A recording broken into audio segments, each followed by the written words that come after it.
Praise the Lord. This is Pastor Brian with my Friday at 5. I hope you're having a great day today.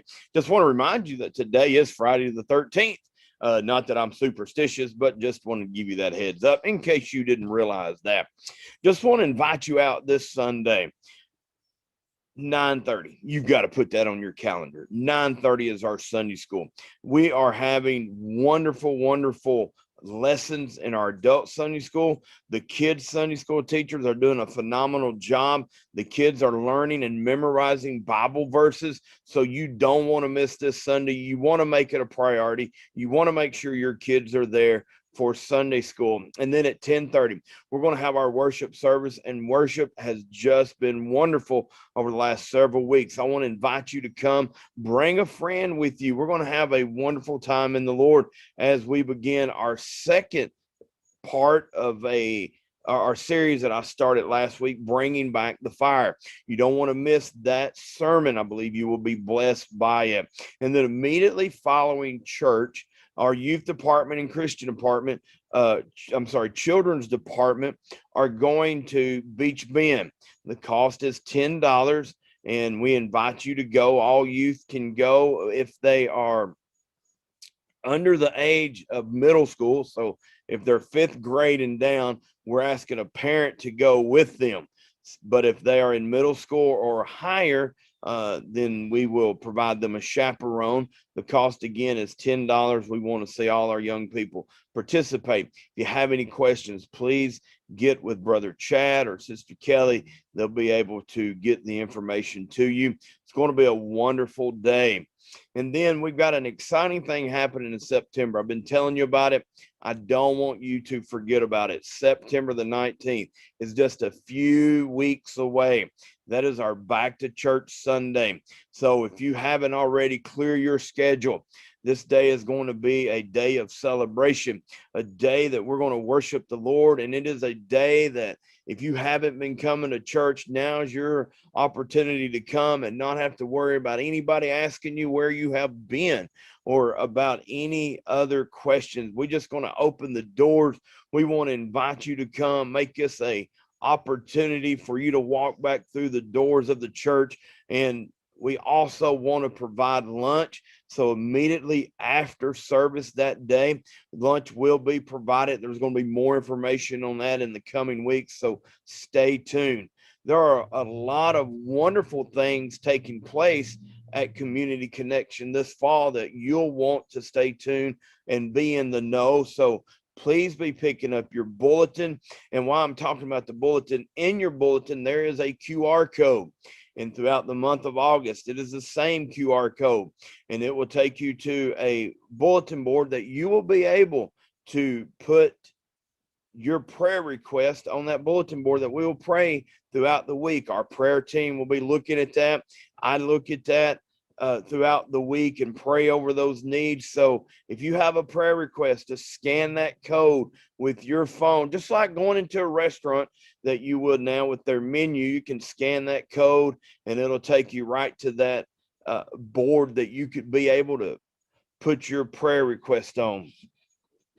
So I want to invite you to do that if you have a need that you'd like the church to pray about.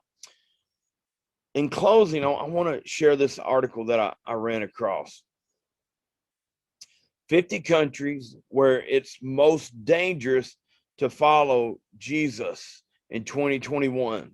Every day, 13 Christians worldwide are killed because of their faith. And every day, 12 Christians are unjustly arrested or imprisoned, and another 5 are abducted.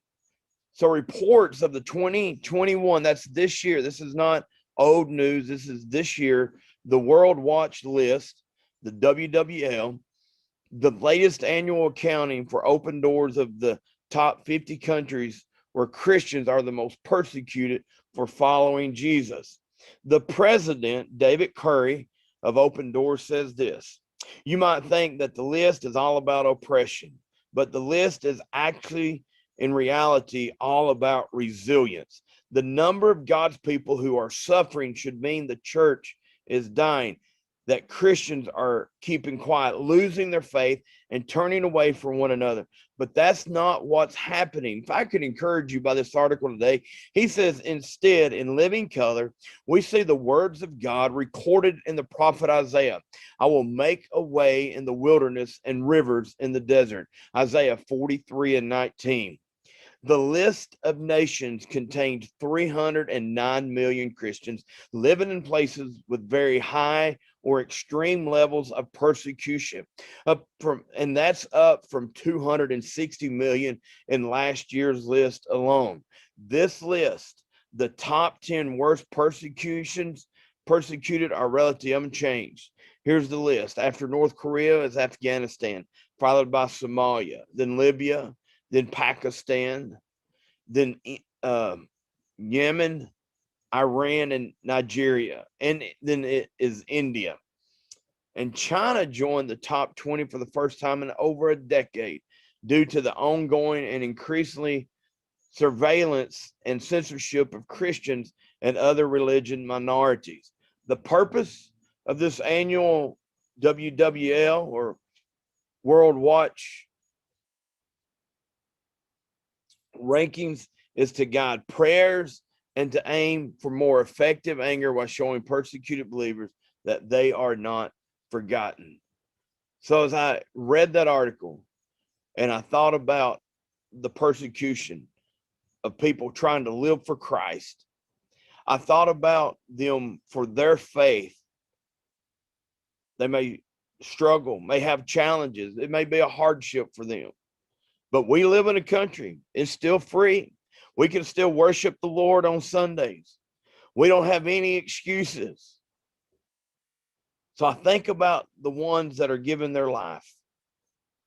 And then I have to ask myself, what is stopping me from living out my faith?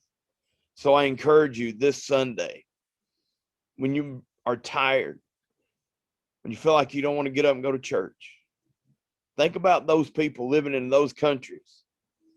Think about those people who have challenges far worse than our challenges, still worshiping and keeping the faith, and how Christianity is growing around the world. I want to invite you. Don't let anything keep you from doing what the Lord's called you to do. Get up. Get up and come to church on Sunday. You will enjoy, I believe, being in the presence of the Lord. I invite you, if you're not going to be at Community Connection, be somewhere. Join with fellow believers. Encourage one another. And I know that God will richly bless you. Hey, I'm looking forward to the next time we meet. I'm praying it's Sunday morning. And until then, this is Pastor Brian. Friday at 5, August the 13th, 2021. You have a blessed evening. God bless.